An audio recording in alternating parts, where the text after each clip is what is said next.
จีบซัวบองសូអូនบองซีวีរបស់ខ្ញុំអរគុណអូនអាចអង្គុយចា បាន បងចា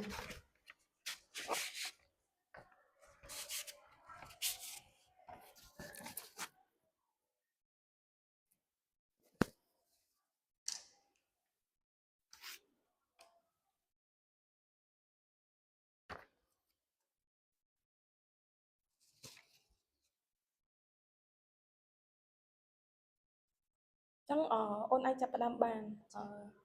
ជាបងអូនអាចណែនាំខ្លួនឯងជូនពួកបងបានអត់ទេបានបងជាសួរបងម្ដងទៀតនេះខ្ញុំឈ្មោះលឹមហៃសុកយាមអាយុ20ឆ្នាំហើយសប្តាហ៍ថ្ងៃនេះខ្ញុំរស់នៅខណ្ឌសែនសុខភ្នំពេញខ្ញុំជានិស្សិតឆ្នាំទី3រៀននៅសាកលវិទ្យាល័យពាណិជ្ជសាស្ត្រអេហ្វេលីដាក្នុងឆ្នាំទី3បងក្នុងមួយជំនាញ accounting អូខេ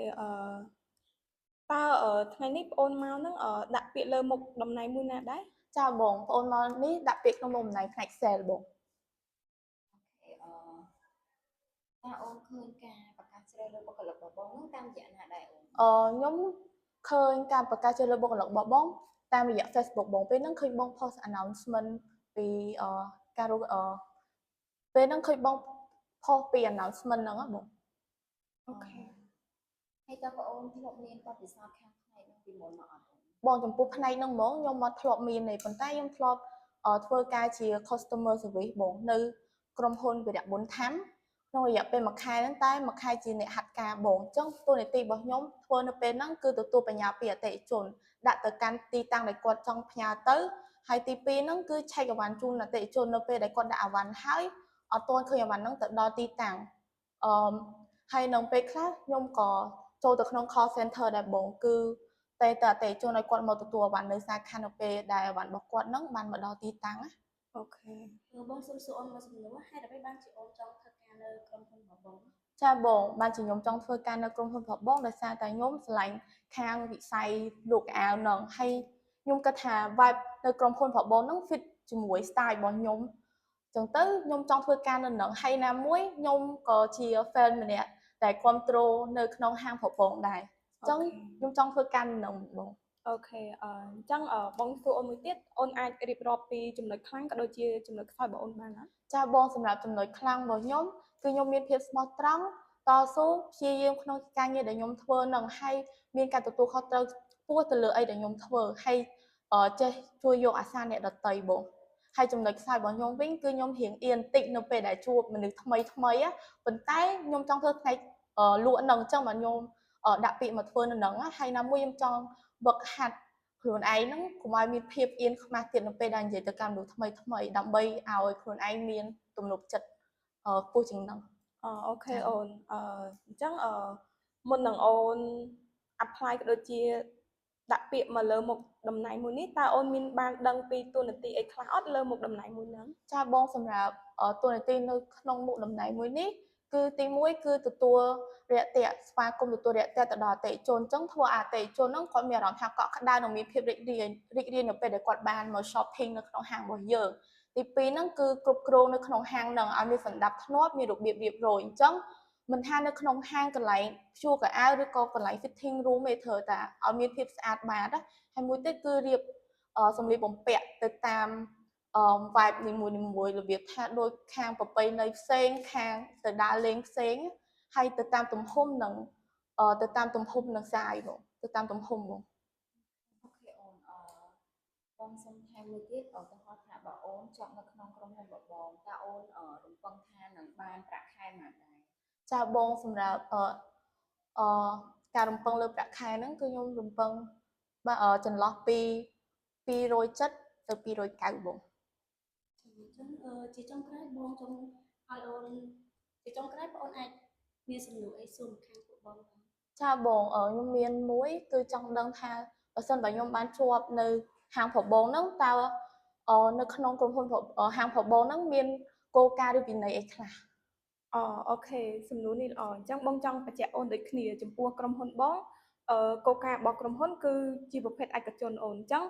ចំពោះគោលការណ៍តើអូនឧទាហរណ៍បើសិនជាអូនជាប់នៅក្នុងក្រុមហ៊ុនរបស់បងអាហ្នឹងបងនឹងណាត់អូន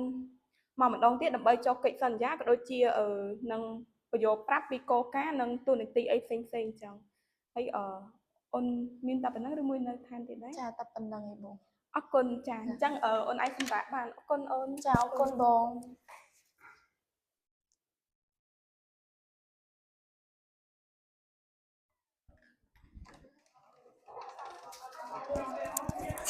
នឹងមកយកយើងសើចតើឈឺត ជ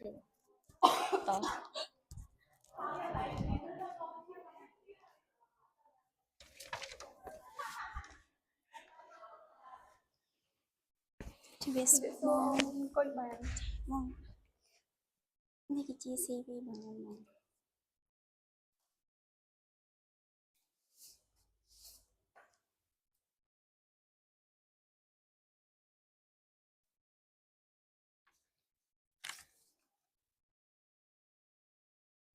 content creator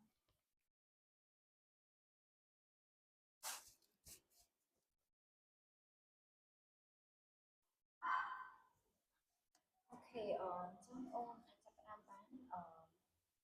ជាដំបូងអូនអាចនិយាយពីខ្លួនឯងបន្តិចបាន ជាដំបូងខ្ញុំជំរាបសួរបងទាំង3ខ្ញុំឈ្មោះនូសុករៀមខ្ញុំមកពីខេត្តកំពង់ធំហើយបច្ចុប្បន្នខ្ញុំរស់នៅខណ្ឌសែនសុខនៅរាជធានីភ្នំពេញហើយជានិស្សិតផ្នែក Accounting ឆ្នាំទី3នៅសាកលវិទ្យាល័យពាណិជ្ជសាស្ត្រ AC Lida បង អូនអាចប្រាប់បន្ថែមពីចំណុចខ្លាំងឬក៏ចំណុចខ្សោយរបស់អូនបានណា ចាបងចំណុចខ្លាំងរបស់ខ្ញុំគឺជាមនុស្សគ្រប់ពេលវេលាគ្រប់កលការដែលក្រុមហ៊ុនដាក់ឲ្យងាយស្រួលចុះសម្រុងហើយនឹងមិនរត់ចោលបញ្ហាទេតែងតែប្រឈមមុខជាមួយនឹងបញ្ហាព្យាយាមដោះស្រាយវាអស់ពីសមត្ថភាពចំពោះចំណុចខ្សោយរបស់ខ្ញុំគឺខ្ញុំខ្សោយទៅលើភាសាហើយនឹងអត់ចូលចិត្តនៃការគៀបសង្កត់ទេបង អូខេអូនឃើញការប្រកាសជ្រើសរើសបុគ្គលិករបស់បងតាមរយៈអីដែរ ចាបងខ្ញុំឃើញ poster បងតាមរយៈក្រុម Telegram បង អូខេអូនមកហ្នឹងដាក់ពាក្យលើមុខតំណែងមួយណាដែរអូន ចាបងផ្នែក content creator អូខេ អញ្ចឹងបងសុំសួរអូនពីលើសំណួរទៀតតើបងអូនធ្លាប់មានការងារពីមុនមកអត់ចាបងខ្ញុំធ្លាប់មានការងារពីមុនខ្ញុំធ្លាប់ធ្វើជា barista cashier ហើយនិង content creator ដែរបងចុះរយៈពេលប្រហែលដែរដែលបងធ្វើការងារពីមុនចំពោះ content creator ហ្នឹងខ្ញុំធ្វើបាន1ឆ្នាំគត់ហើយ barista ធ្វើបាន7 ឆ្នាំចំពោះ cashier បាន6ខែហេតុអីបានអូនឈប់ធ្វើការនៅកន្លែងចាស់ដោយសារតែគោលការណ៍ក្រុមហ៊ុននៅកន្លែងចាស់វាអត់ត្រូវជាមួយនឹងអ្វីដែលបងអូនចង់បានហើយពិបាកในការធ្វើដំណើរបង ចំពោះបងតើអូនដាក់ពាក្យនៅ content creator នេះអូនដឹងពីមុខតំណែងនៃការងារហ្នឹងត្រូវធ្វើអីខ្លះ ចាខ្ញុំដឹងហ្មងការងារគោលរបស់ content creator គឺបង្កើតមាតិកាថ្មីៗផលិតជាវីដេអូរូបភាព poster ផ្សេងៗដើម្បីចែករំលែកនៅចំណេះដឹងមាតិកាប្លែកៗដើម្បីជាទីចាប់អារម្មណ៍របស់អតិថិជនបង្កប់នៅការផ្សព្វផ្សាយឲ្យនៅផលិតផលរបស់យើងប៉ុន្តែយើងត្រូវតែមានភាពទៀងត្រង់ស្មោះត្រង់ជាមួយអតិថិជនដើម្បីមានទំនាក់ទំនងល្អបានយូរអង្វែង អូខេ ចឹងបើសិនបើបងអូនទទួលបានការងារហ្នឹងតើបងអូនរំពឹងថាបងអូនអាចធ្វើវាដល់កម្រិតណាដែរចំពោះការងារនេះខ្ញុំធ្លាប់ធ្វើពីមុនមកអញ្ចឹងហើយខ្ញុំមិនហ៊ាននិយាយថាវានឹងល្អឥតខ្ចោះទេប៉ុន្តែខ្ញុំនឹងព្យាយាមធ្វើវាអស់ពីសមត្ថភាពខ្ញុំនឹងព្យាយាមសង្កេតអំពីគោលការណ៍របស់ក្រុមហ៊ុននិងតម្រូវការរបស់អតិថិជនផ្ទាល់ដើម្បីនៅជ្រើសរើសគោលការណ៍រួមមួយដើម្បីឲ្យមានភាពរលូន អូខេអញ្ចឹងជាចុងក្រោយនេះបងចង់សួរអូនថាប្រសិនបើអូនជាប់នៅក្នុងឱកាសការងារមួយនេះតើបងអូននឹងរំពឹងថាបានប្រាក់ខែប៉ុន្មានដែរពីខាងបង ចាបងខ្ញុំរំពឹងថាខាងបងនឹងផ្ដល់ជូនខ្ញុំចាប់ពី$300ឡើងទៅបង អូខេអញ្ចឹងអូនមានអីសួរមកបងទាំង3អត់ ចាបងតើខាងស្ថាប័នបងមានជាប័ណ្ណធានារ៉ាប់រងអីអត់ អូខេអូនចំពោះហាងរបស់បងគឺមានបានធានារ៉ាប់រងគាត់ថាចំពោះព័ត៌មានអីផ្សេងៗអាហ្នឹងតើតើអូនជាប់នៅក្នុងការងារហ្នឹងបានបងហៅមកជួបអូនហើយនិយាយតាក់ទងគ្នាតាមក្រោយទៀតចឹងណាអូន ចា អញ្ចឹងមានតែប៉ុណ្្នឹងមែនអូន ចាបង ចាអរគុណអូនអញ្ចឹងអូនអាចសម្រាប់បានអរគុណអូន អរគុណជំរាបលាបង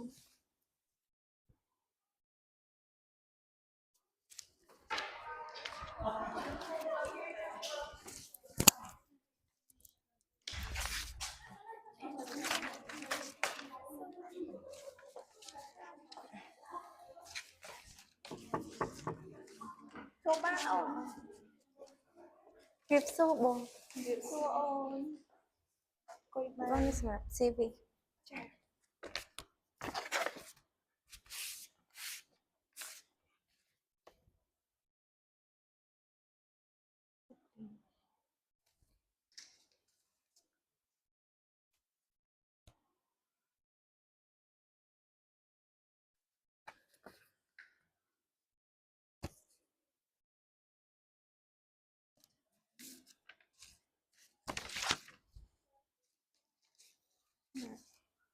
អូនចង់អាចចាប់បាន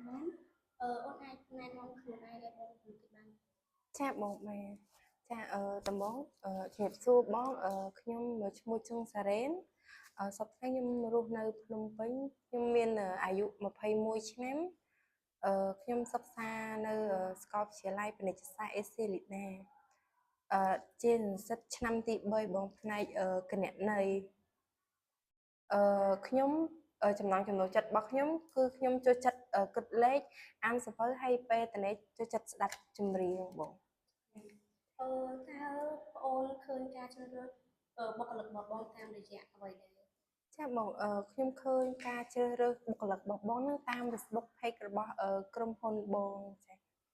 អូខេអូនមកថ្ងៃនេះដែរគឺអូនដាក់ពាក្យលើមុខតំណែងមួយណាដែរ ចាបងថ្ងៃនេះខ្ញុំដាក់ពាក្យលើមុខតំណែងcashier គិតលុយបង អូខេ ហើយអូនធ្លាប់មានបទពិសោធន៍កាលពីមុនមកអត់ ចាបងសម្រាប់បទពិសោធន៍ខ្ញុំធ្លាប់មានធ្វើការនៅកន្លែងចាស់ដែរបងដែលទីមួយខ្ញុំធ្វើការនៅកន្លែងចាស់ចំនួន6ខែហ្នឹងផ្នែកភោជនីយដ្ឋានប៉ុន្តែខ្ញុំធ្វើខាងផ្នែក cashier មួយទៀតខ្ញុំធ្វើការបានមួយឆ្នាំនៅ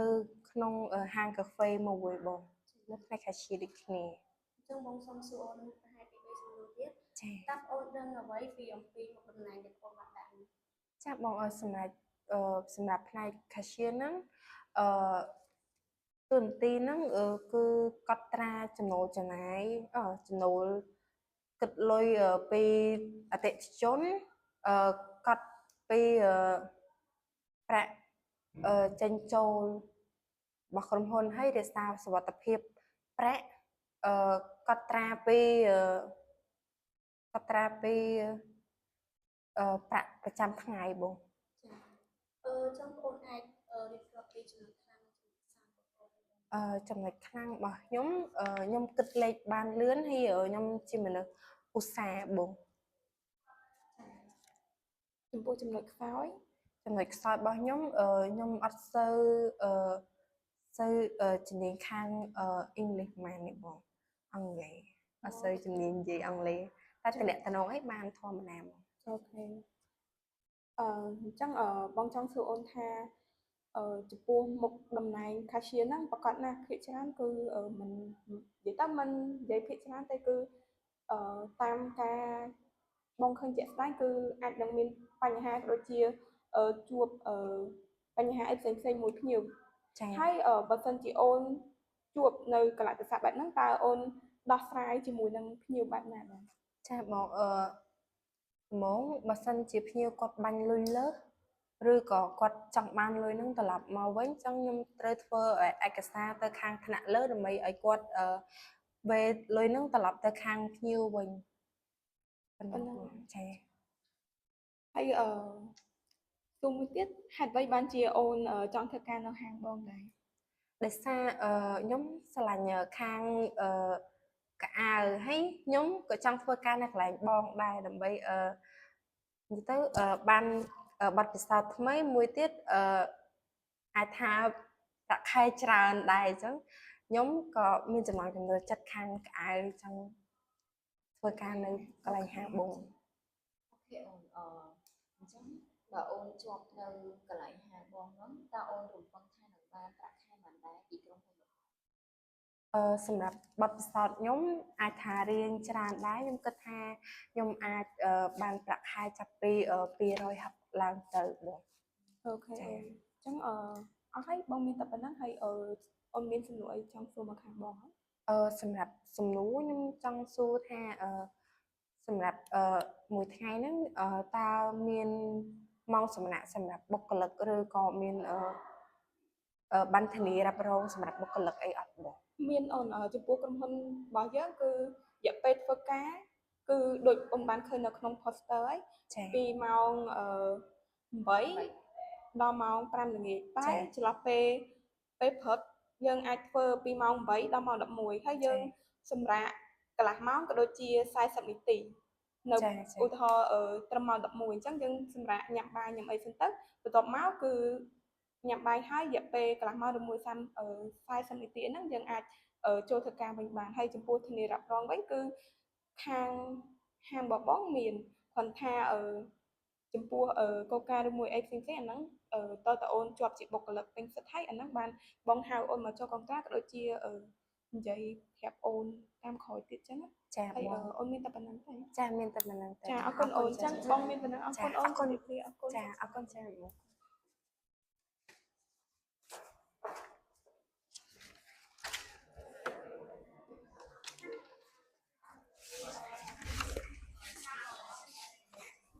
យូរមែន យូរមែន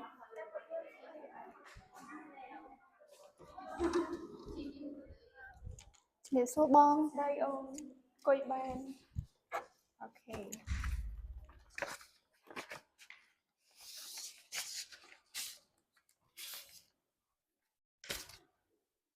ស្រីមីណោះ ចាបង អូខេ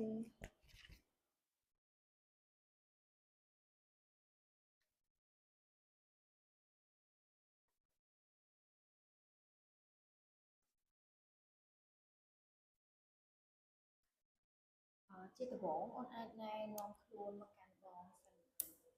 ជំរាបសួរបងខ្ញុំឈ្មោះសេងសីមីអាយុ21ឆ្នាំសប្តាហ៍ខ្ញុំនៅខាងសែនសុខរាជធានីភ្នំពេញជានិស្សិតនៅសាកលវិទ្យាល័យគណិតសាស្ត្រអេស៊ីលីដាឆ្នាំទី3ផ្នែកគណនេយ្យ អូខេ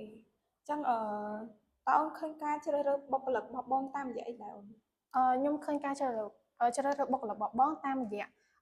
Facebook page ហាក់ អូ បង ខេ ចាតើប្អូនធ្លាប់មានការងារពីមុនមកអត់ ចាបងខ្ញុំអត់ទាន់ធ្លាប់មានការងារពីមុនមកឯងបង អូខេអញ្ចឹងតើអូនអាចរៀបរាប់ពីចំណុចខ្លាំងក៏ដូចជាចំណុចខ្សោយរបស់អូនបានអត់ ចាបងចំណុចខ្លាំងរបស់ខ្ញុំគឺការទំនាក់ទំនងល្អមានការទទួលខុសត្រូវមានទំនួលខុសត្រូវក្នុងវិន័យក្នុងការងារភាពអត់ធ្មត់ហើយនឹងអាចធ្វើការងារជាក្រុមបានល្អហើយចំពោះចំណុចខ្សោយរបស់ខ្ញុំគឺខ្ញុំអត់ទាន់មានខ្ញុំអត់ទាន់បទពិសោធន៍ច្រើនជាក់ស្ដែងនៅក្នុងការងារនៅឡើយទេអញ្ចឹងខ្ញុំប៉ុន្តែខ្ញុំខំព្យាយាមអភិវឌ្ឍខ្លួនឯងបន្ថែមទៀតចំពោះការអនុវត្តការរៀនហើយនឹងការរៀនរបស់ខ្ញុំឲ្យកាន់តែប្រសើរ អូខេអូ អូ ន ខេអូនអញ្ចឹងនៅពេលដែលអូនដាក់ការងារមកកន្លែងបងហ្នឹងអូនមានដឹងអត់ថាមកកន្លែងមួយហ្នឹងយើងត្រូវធ្វើអីខ្លះ ចាស់បងសម្រាប់មុខតំណែងនេះដាក់ពាក្យហ្នឹងគឺមានទូនីតិដូចជាការលក់ឬសេវាកម្មទៅឲ្យអតិថិជនដើម្បីទទួលបានការលក់ហ្នឹងជាប្រចាំខែឬក៏ប្រចាំឆ្នាំហើយបង្កើតនិងរក្សាទំនាក់ទំនងល្អជាមួយអតិថិជនដើម្បីបង្កើតភាពទុកទំនួលពេញចិត្តនិងភាពស្មោះត្រង់របស់ជាមួយអតិថិជនហើយចុងក្រោយការរៀបចំតំណែងនៅក្នុងហាងហើយនឹងពិនិត្យស្តុកតំណែង អូខេ ហេតុអីបានជាអូនចង់ដាក់ពាក្យមកធ្វើការនៅកន្លែងបងដែរ ចាបងបានជាខ្ញុំចង់ដាក់ពាក្យហាងបងហ្នឹងពីព្រោះខ្ញុំបានសិក្សាអំពីក្រុមហ៊ុនរបស់បងហើយខ្ញុំសិក្សាពីក្រុមហ៊ុនរបស់បងហើយខ្ញុំឃើញគោលការណ៍ការងារក្រុមហ៊ុនបងហ្នឹងមានការងារច្បាស់លាស់ហើយក៏ខ្ញុំចង់បានបទពិសោធន៍ថ្មីនិង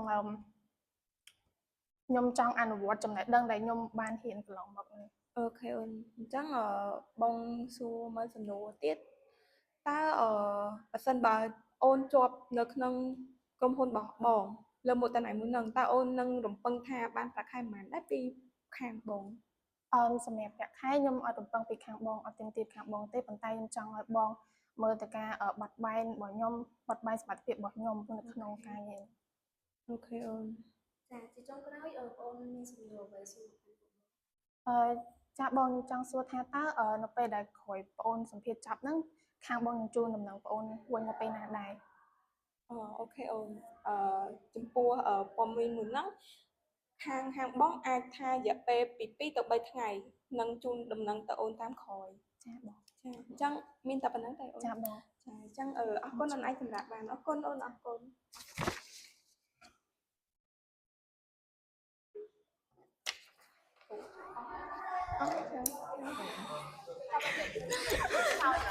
អត់សើតែយកបាក់